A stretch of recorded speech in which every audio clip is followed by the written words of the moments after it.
Bangladesh international crimes tribunal సంచలనం తీర్పునిచ్చింది. ఆ దేశ మాజీ ప్రధాని షేక్ హసీనాను మానవత్వ వ్యతిరేక నేరాల్లో దోషిగా తేల్చి ఆమెకు మరణశిక్ష విధించింది.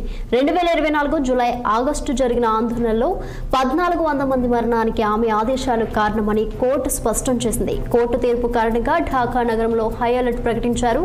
అలర్లు చోటు చేసుకుంటే వెంటనే కాల్పులు జరగాలని పోలీసులు సూచించారు. ఇక హసీనా భారత్లోని ఓ రహస్య ప్రదేశంలో ఉన్నట్లు తెలుస్తోంది. కోర్టు తీర్పుకు ముందే ఆమె వీడియో సందేశం విడుదల చేశారు. కోర్టు ఏ తీర్పు ఇచ్చినా ప్రజల కోసమే పనిచేస్తానంటూ ఆమె వీడియోలో స్పందించారు.